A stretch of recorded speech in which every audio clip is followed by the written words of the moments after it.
The wanted poster fluttered against the courthouse wall in Shoshone City, Idaho, its corners curling in the dry August heat of 1882, and every man who passed stopped to stare at the number printed beneath the sketch of a woman's face. $5,000. Willa Prescott knew exactly what that poster said because she had watched the sheriff nail it up 3 days ago from her hiding spot behind the general store. She had not expected the amount to climb so high, but then again, she had not expected a lot of things that happened in the past 6 months. The accusation of murder carried weight, even when it was false, even when the real killer walked free because he wore a badge and had the backing of men who cared more about gold than justice. Now she crouched in the hayloft of an abandoned barn on the outskirts of town, her dark hair tucked beneath a worn hat, her dress torn and dusty from weeks of running. The money her father left her was gone, spent on food and bribes to stay one step ahead of the bounty hunters. She had 3 bullets left in the revolver she barely knew how to use, and her hands shook every time she tried to load it. The barn door creaked open below, and Willa pressed herself flat against the hay, holding her breath. Heavy footsteps crossed the floor, methodical and unhurried. She could see through a crack in the boards as a tall figure moved through the shadows, leading a horse toward an empty stall. The man wore a dark duster coat despite the summer heat, and his hat sat low over his face. He moved with the kind of confidence that came from never having to look over his shoulder. "You can come down," he said without looking up. "I know you are up there." Willa's heart hammered against her ribs. Her hand found the revolver, though she knew it would do little good. She had seen enough bounty hunters to recognize the type, and this man had that same dangerous stillness about him. "I am not looking for trouble," she called down, hating how her voice wavered. "Then you picked the wrong barn." The man finally looked up, and she caught a glimpse of sharp features and eyes that seemed to assess everything in a single glance. "This is private property." "Everything is private property," Willa said, some of her old fire returning despite her fear. "A person cannot sleep on public land without being arrested and cannot sleep on private land without being shot. Where exactly am I supposed to go?" The man was quiet for a moment, then turned his attention back to his horse, unsaddling the animal with practiced efficiency. "That depends on who is chasing you." Willa said nothing. She watched as he worked, noting the way he checked his horse's legs and hooves with genuine care, the way he made sure the animal had water before he even thought about himself. Finally, he straightened and looked up at her again. "You planning to stay up there all night? Maybe. Suit yourself. But I am making coffee, and I do not share with people hiding in lofts." The smell of coffee reached her 20 minutes later, rich and dark and more tempting than any $5,000 bounty. Willa's stomach cramped with hunger. She had not eaten anything but stale bread in 2 days, and her canteen was nearly empty. Pride was a luxury she could no longer afford. She climbed down the ladder slowly, keeping one hand near her revolver. The man sat on an overturned crate near a small fire he had built in a circle of stones, a battered coffee pot balanced on the flames. He did not look up as she approached, just reached for a second tin cup and filled it. "Name is Rafe Kane," he said, offering her the cup. "And before you ask, I am not a bounty hunter." Willa took the coffee with both hands, letting the warmth seep into her fingers. Up close, she could see that Rafe Kane was younger than she had first thought, probably no more than 25 or 26. His face had the weathered look of someone who spent most of his time outdoors, but his eyes were sharp and intelligent. A scar cut through his left eyebrow, giving him a perpetually skeptical expression. "Then what are you?" she asked. "A cowboy." "I work for the Keller Ranch about 10 miles north of here. Been driving cattle up from Nevada for the past month." He took a sip of his own coffee. "What about you? You got a name, or should I just call you Trouble, Willa Prescott?" She watched his face carefully for any sign of recognition, but he just nodded as if she had told him the weather forecast. Either he had not seen the posters, or he was very good at hiding his thoughts. "Well, Willa Prescott, you look like you have not had a decent meal in a while. I have some salt pork and beans if you are interested." Willa wanted to refuse on principle, but her stomach betrayed her with a loud growl. Rafe's mouth twitched in what might have been amusement, and he reached for his saddlebag without waiting for her answer. They ate in silence as the sun set beyond the barn walls, painting the sky in shades of orange and gold. Willa tried to eat slowly, to maintain some dignity, but she was too hungry to care much about appearances. Rafe seemed content to ignore her desperation, his attention focused on his own plate. "Why are you not asking questions?" Willa said finally. "Figure you will tell me what you want me to know." Rafe set his empty plate aside and leaned back against the barn wall. "Or you will not, and you will be gone by morning. Either way, it is not my business. Most people are more curious. Most people are idiots."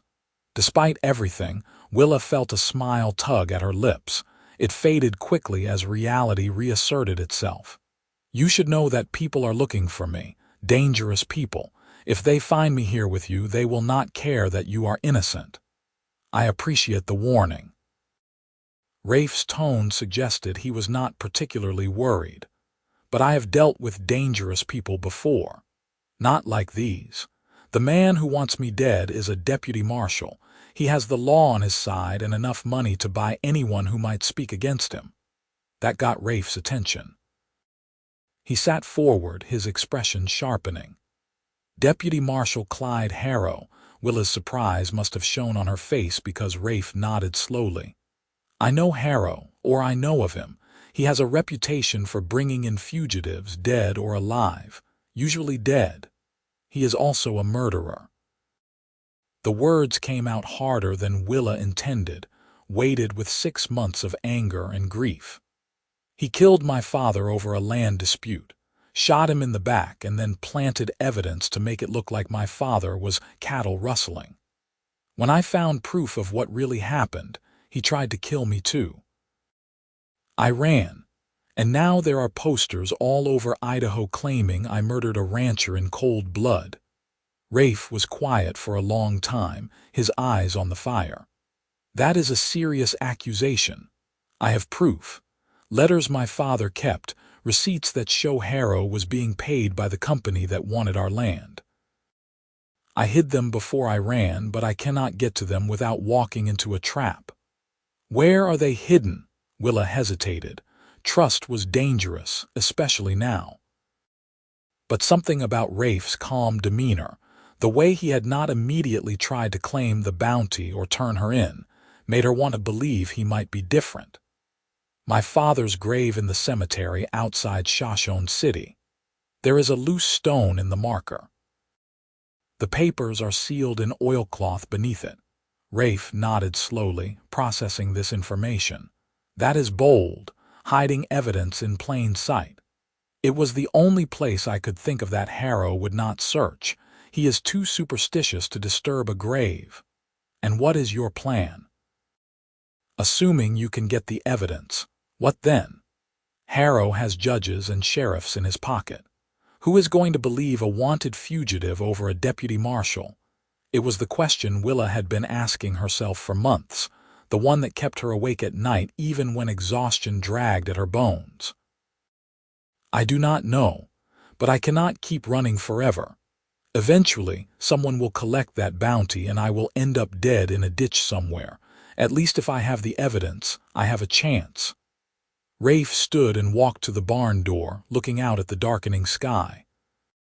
Willa tensed, wondering if he was about to leave, to ride into town and tell Harrow where to find her. The bounty was enough to set a man up for years. Why would he help a stranger when he could collect $5,000? "I am going to Boise next week," Rafe said finally. taking a herd north for the Kellers. The territorial judge there, Judge Morrison, is known for being honest, stubborn as hell, and does not care much for deputy marshals who overstep their authority. If you had evidence, real evidence, he might listen. Hope flared in Willa's chest, bright and painful. You think he would see me? I think if you showed up with documentation proving a deputy marshal committed murder and fraud, he would have to see you. Morrison takes his job seriously. Rafe turned back to face her. But getting to Boise is 2 weeks of hard riding, and every bounty hunter between here and there will be looking for you. The odds are not good. The odds have not been good for a while now. Rafe studied her for a long moment, and Willa forced herself to meet his gaze without flinching. She knew what she looked like. A desperate woman with nothing left to lose, the kind of person who brought trouble wherever she went. She could not blame him if he wanted nothing to do with her.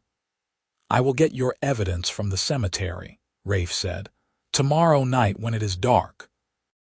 If what you are telling me is true, and those papers prove what you say they prove, then I will take you to Boise.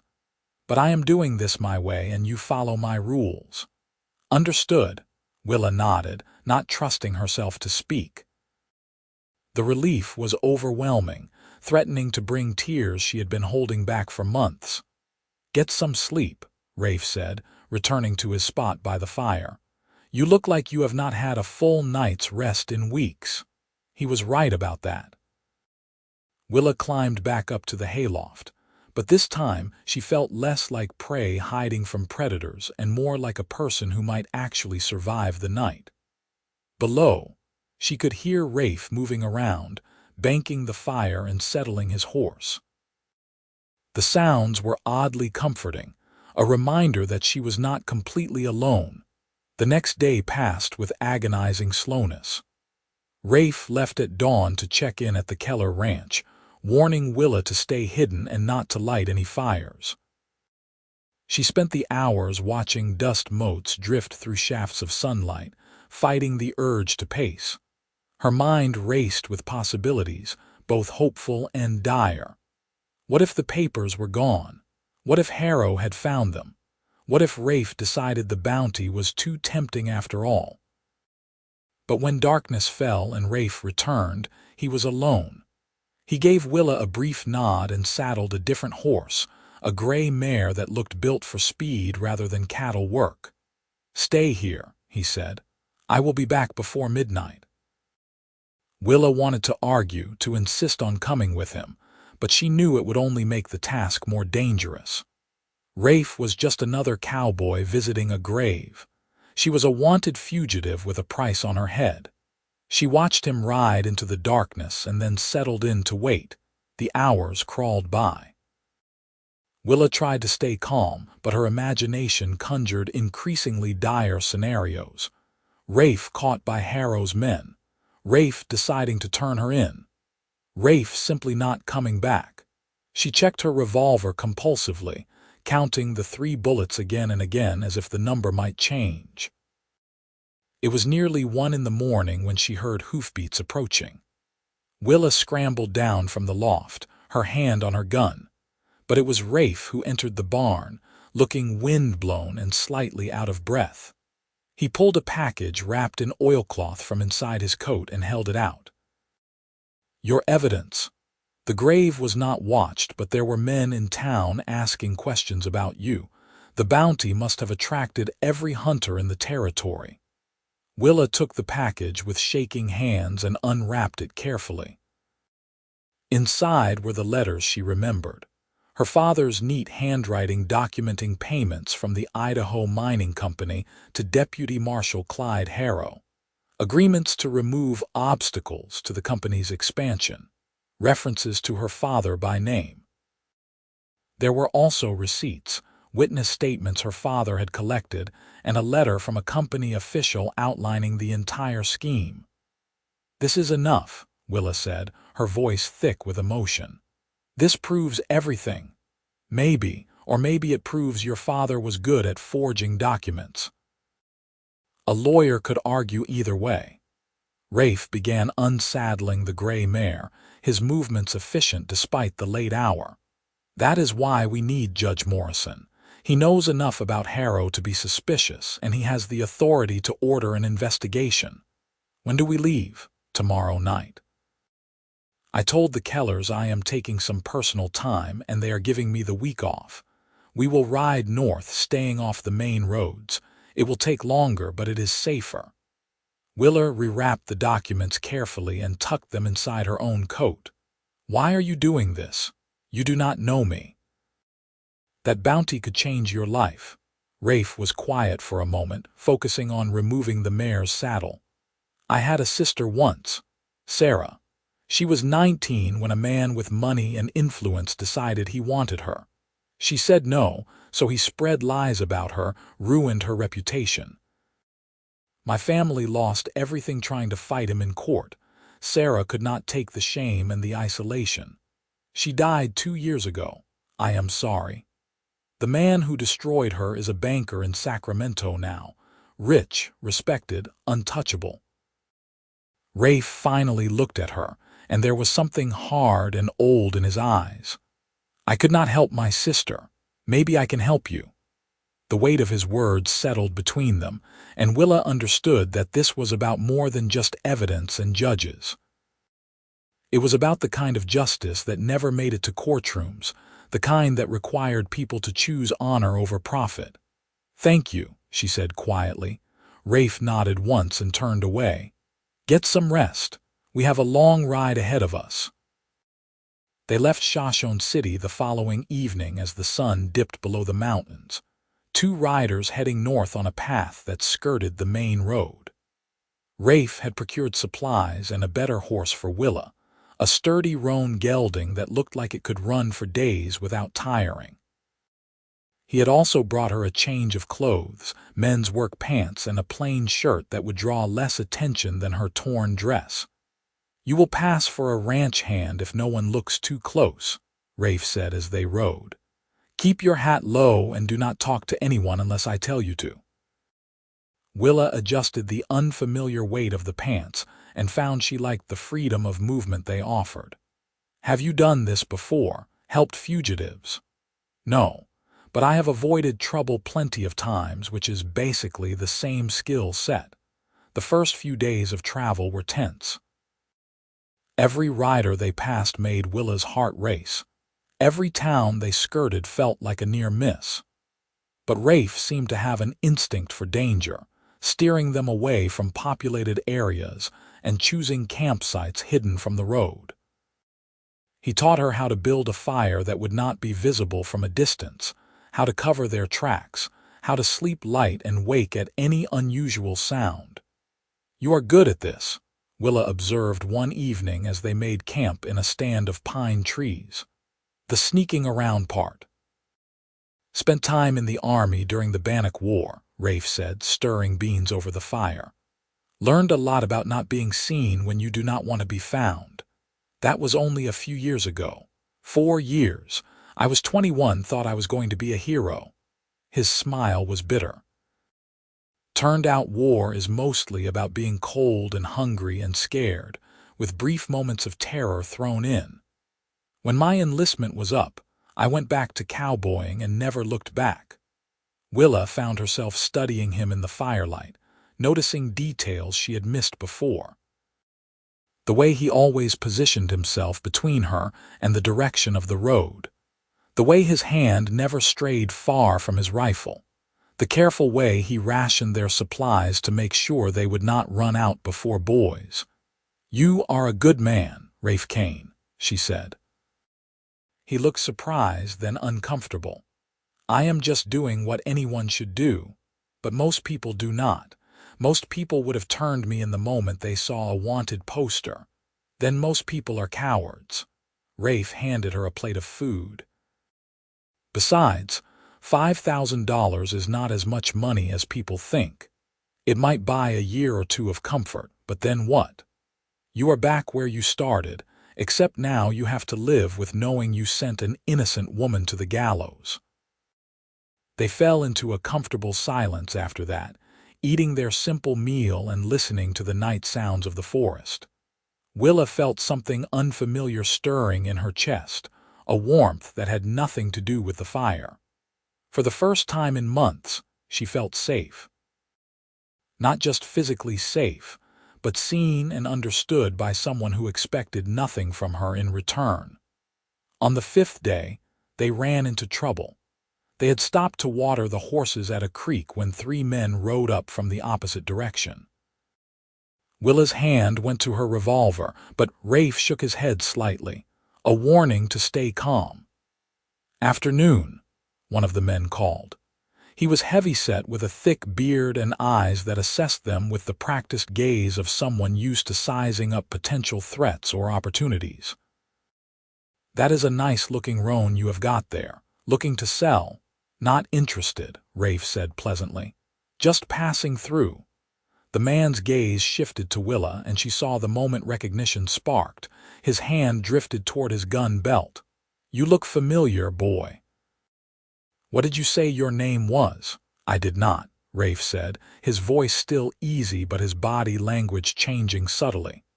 He moved his horse slightly, positioning himself between Willa and the men. "And we need to be moving on. Got a long ride ahead of us."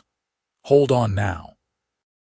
The bearded man's companions spread out, flanking them. "I think I have seen your friend's face on a poster. $5,000 bounty, if I am remembering right."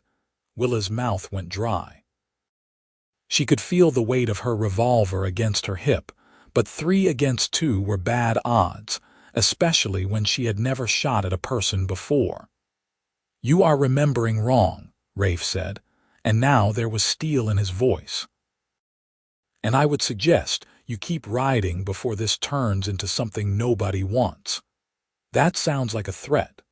The bearded man's hand closed around his pistol grip. "Now, why would an honest cowboy threaten us over some random ranch hand unless he has got something to hide?" Time seemed to slow. Willa saw the man's fingers tighten, saw Rafe's hand blur toward his own gun, saw the other 2 men reach for their weapons. Then Rafe's rifle was up and firing, the shot echoing across the creek. The bearded man's hat flew off his head and he froze. "Next one does not miss," Rafe said calmly. "And before you think about drawing again, consider that I was a sharpshooter in the army. I can put 3 rounds in your chest before you clear leather." The tension stretched tight as a wire. Willa held her breath, her own hand on her revolver, though she doubted she could hit anything at this distance. The 3 men looked at each other, weighing their options. "This is not over," the bearded man said finally. "That bounty is going to make someone rich, and word travels fast." "Then I guess we better ride faster." Rafe kept his rifle trained on them as he backed his horse away from the creek. "Willa, mount up, slowly." They rode hard for the next 3 hours, putting as much distance between themselves and the creek as possible. When they finally stopped to rest the horses, Willa's hands were shaking with delayed fear and adrenaline. "That was too close," she said. "It was." Rafe checked his rifle, reloading the spent shell. "We need to change our route. If those men ride to the nearest town and spread word that you are heading north, every bounty hunter in Idaho will be waiting for us. Maybe I should just turn myself in, go back to Shoshone City and take my chances with the law, and hang for a murder you did not commit." "No." Rafe's voice was firm. "We are going to Boise and we are going to see Judge Morrison, but we are taking the long way around." The long way around turned out to involve cutting east into the mountains, following game trails and old mining roads that had not been used in years. The terrain was rough, and they had to lead the horses on foot through several steep passes, but Rafe seemed confident in the route. "My father was a prospector," he explained as they climbed. "Dragged me all over these mountains looking for silver that never existed. I hated it at the time, but at least I learned my way around." The higher they climbed, the cooler the air became, a relief after weeks of summer heat. They camped beside mountain streams and ate fresh trout that Rafe caught with practiced ease. In the evenings, they talked, sharing stories from their lives before everything went wrong. Willa learned that Rafe had grown up in California, that his father died of fever when Rafe was 16, that he had worked a dozen different jobs before landing at the Keller Ranch. He spoke little about his sister Sarah, but Willa could see the grief in his eyes whenever her name came up, the way his jaw tightened with old anger. In turn, she told him about her own life, about growing up on her father's small ranch, learning to ride and rope before she could read, about her mother who died giving birth to a stillborn son when Willa was 12, about her father who never remarried, who poured all his love and hopes into his daughter and his land. He used to say the land was honest, Willa said one night, staring into the fire, that it would always give you what you put into it, no more and no less. He believed in working hard and dealing fair with everyone, and that is what got him killed. That is not what got him killed, Rafe said quietly. Greed got him killed. The kind of greed that makes men like Harrow think they can take whatever they want. How do we fight that? Even if Morrison believes us, even if Harrow gets arrested, there are 100 more just like him, men with money and power who never face consequences. We cannot fight all of them. But maybe we can fight this one. Maybe that is enough.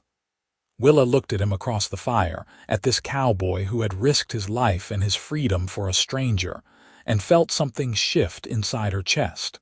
It was more than gratitude, more than the relief of not being alone. It was a recognition of something fundamental, a connection that went deeper than circumstance.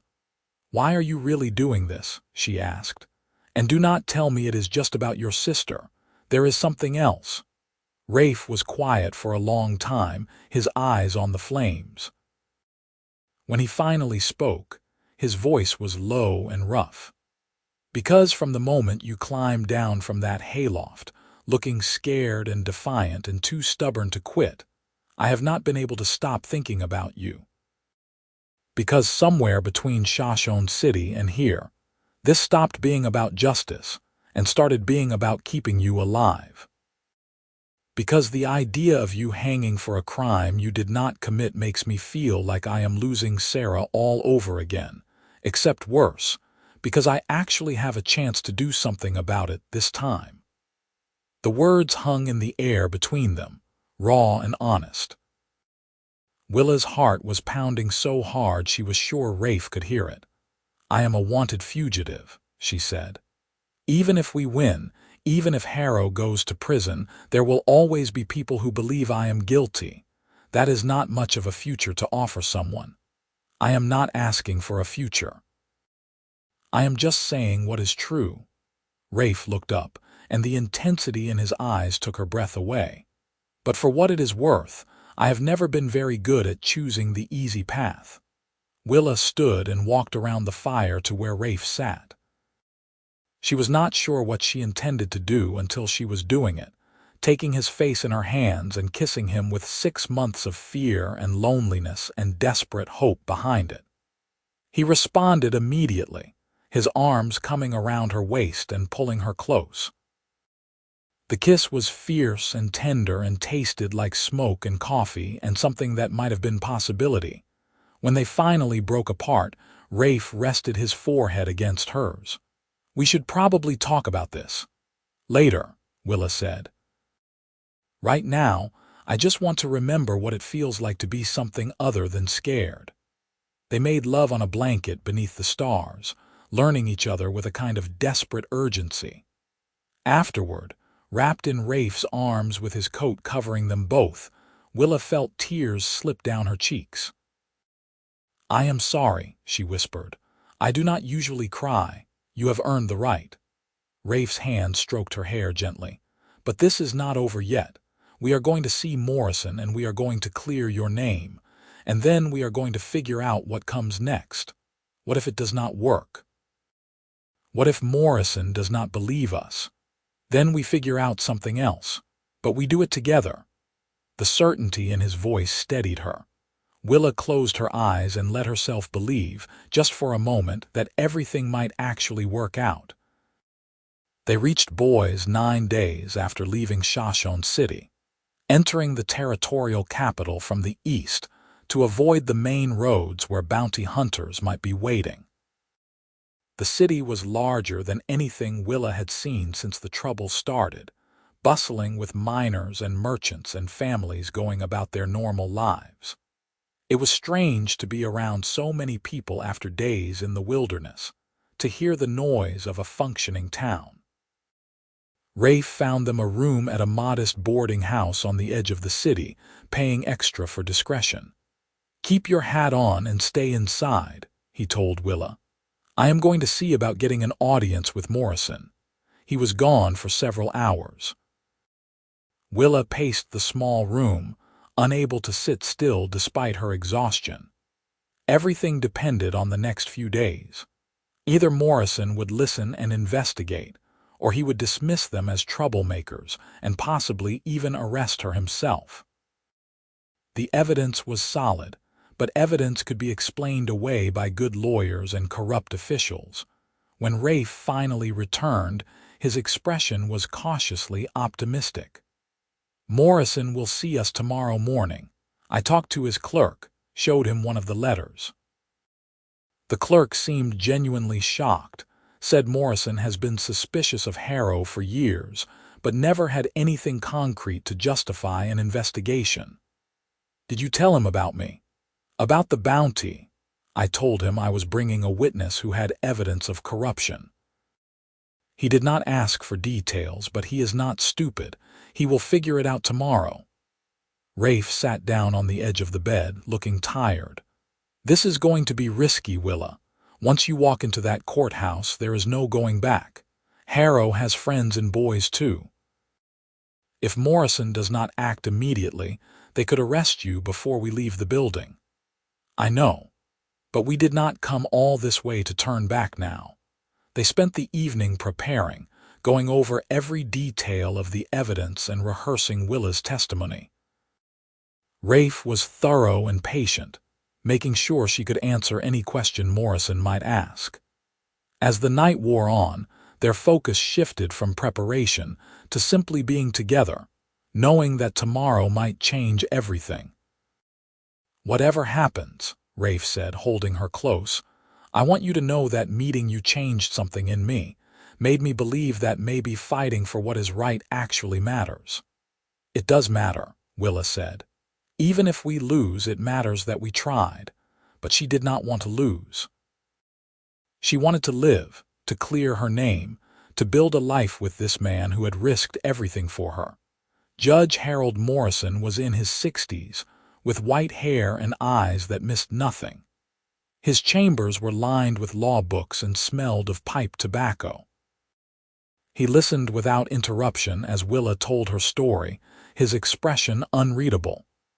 When she finished, he spent 20 minutes examining the documents she had brought, making notes on a yellow pad of paper. "These are serious allegations," he said finally.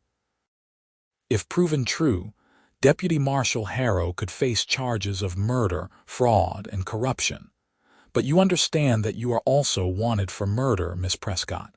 The warrant is signed by a judge in Shoshone City. A judge who is being paid by the same mining company that paid Harrow," Willa said. "It is all in the documents. Judge Bartlett received $10,000 6 months ago, deposited in a bank in Salt Lake City under his wife's maiden name." Morrison's eyebrows rose. "You have proof of this?" The 5th letter, the one from the company accountant. He was keeping records in case he ever needed leverage. The judge found the letter and read it carefully. For the first time, his expression showed something other than professional neutrality. It looked like anger. "If this is authentic, it represents a conspiracy that goes far beyond one deputy marshal." Morrison set the letter down and looked at Willa directly. "I am going to order an investigation. Federal marshals will be sent to Shoshone City to interview witnesses and examine the evidence." In the meantime, I am placing you in protective custody, Miss Prescott. Not arrest custody. There is a difference." "How long will the investigation take?" Rafe asked. "Weeks, possibly months. These things move slowly, especially when dealing with corruption charges against law enforcement." Morrison turned his attention to Rafe. "Mr. Kane, you have put yourself in a dangerous position by helping a fugitive. If Miss Prescott's story turns out to be fabricated, you could face charges yourself." "It is not fabricated," Rafe said firmly, "and I would make the same choice again." Morrison studied them both for a long moment, and Willa thought she saw something like approval in his eyes. "Very well. Miss Prescott, you will be housed in a secure location under guard. Mr. Kane, you are free to go, though I would advise staying in Boys until we know more. If Harrow learns what you have done, he may come looking for you." The next several weeks were agonizing. Willa was kept in a small house on the outskirts of Boys, guarded by 2 federal marshals who were polite but firm about not letting her leave. Rafe visited every day, bringing news from Morrison's office and simply keeping her company through the long hours of waiting. The investigation moved forward with bureaucratic slowness. Federal marshals traveled to Shoshone City and began interviewing witnesses. Several people who had been afraid to speak before came forward with testimony supporting Willa's version of events.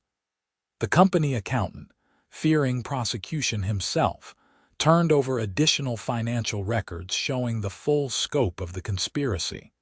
But Harrow was not sitting idle. He filed counterclaims, accusing Willa of being a confidence artist, arguing that the documents were forgeries. He hired expensive lawyers from San Francisco, who argued that the investigation was a witch hunt orchestrated by Judge Morrison, who had a personal vendetta against successful lawmen. "It is all lies," Willa said after Rafe told her about the latest legal maneuvering, "but lies have power when the people telling them have money." "Morrison is not backing down," Rafe assured her. "He knows the truth now, and he is not the kind of man who quits." As autumn arrived and the investigation stretched into its 3rd month, Willa began to lose hope. The marshals guarding her were sympathetic, but could tell her little about what was happening. Rafe tried to stay optimistic, but she could see the worry in his eyes. Then, on a cold October morning, Morrison himself came to the house. "It is over," he said without preamble. "Harrow has been arrested on charges of murder and fraud. Judge Bartlett has resigned and is cooperating with prosecutors in exchange for reduced charges. The Idaho mining company is facing federal investigation for corruption and bribery." Willa felt her legs go weak. Rafe caught her, his arms strong and steady. "It is really over?" she asked. "The wanted posters have been rescinded. Your father's name has been cleared, and you are entitled to compensation for the hardship you endured. It will not bring him back, but it is something." Morrison's stern expression softened slightly. "You are a brave young woman, Miss Prescott. Your father would be proud." The next few days were a blur of legal paperwork and official apologies. The territorial government offered Willa a financial settlement that included the return of her father's land and additional damages. The new sheriff in Shoshone City wrote a formal letter clearing her of all charges and apologizing for the miscarriage of justice. But more than any legal vindication, what mattered to Willa was standing in the cemetery outside Shoshone City, this time in full daylight, and placing flowers on her father's grave while Rafe stood beside her. "I got them, Papa," she whispered. "They are going to pay for what they did to you." Rafe's hand found hers, warm and solid. "What do you want to do now?" he asked. Willa looked around at the town she had fled in fear, the place that held so many memories, both good and terrible. "I do not think I can live here anymore. Too much has happened." "I was thinking the same thing." Rafe was quiet for a moment. The Keller Ranch is hiring and they have quarters for married couples. The pay is decent and it is good land. We could build something there if you wanted." Willa turned to look at him, her heart suddenly racing. Married couples. Rafe pulled a small ring from his pocket, simple silver with a tiny blue stone. "It was my mother's. Sarah was supposed to have it, but after she died, my father gave it to me. Said I should give it to someone who understood that love is not about ease or comfort, but about choosing to stand with someone even when everything is hard." He took her hand. "I am not good with fancy words, Willa Prescott, but I love you. I loved you when you were a scared fugitive in a barn, and I love you now. Marry me. Build a life with me. Choose something new instead of something broken." Tears blurred Willa's vision, but this time they were good tears, healing tears. "Yes," she said. "Yes, I will marry you." They were married in Boise a month later by Judge Morrison himself, who seemed pleased to participate in something joyful after months of dealing with corruption and legal battles. The ceremony was small, just a few friends from the Keller Ranch and some of the federal marshals who had guarded Willa during the investigation. But it was perfect. Their first year at the Keller Ranch was busy and challenging, and happier than Willa had imagined possible. She learned to manage the household accounts and eventually started helping with the ranch books, her mathematical skills proving valuable. Rafe worked hard, quickly becoming one of the ranch's most trusted hands. They saved their money carefully, planning for a future that involved their own land someday. In the spring of 1884, Willa gave birth to their first child, a healthy boy with Rafe's dark hair and Willa's determined expression. They named him Thomas, after her father. Holding him for the first time, feeling Rafe's arms around them both, Willa felt a sense of peace she had never expected to experience again. "He is perfect," Rafe whispered, touching their son's tiny fingers. "He is ours," Willa said. "And he is going to grow up in a world where we fight for justice, where we do not let bad men win." News came from Shoshone City occasionally. Harrow had been sentenced to life in prison for murder. Judge Bartlett served 2 years for corruption and then died of a heart attack. The Idaho mining company was broken up and sold off in pieces. The land that had been taken from families like Willa's was returned or compensated for. It was not perfect justice. Some of the people involved were never prosecuted, and some of the damage could never be repaired. But it was something. It was proof that fighting back mattered, that ordinary people could stand against corruption and sometimes win. 2 years later, they had a daughter, then another son.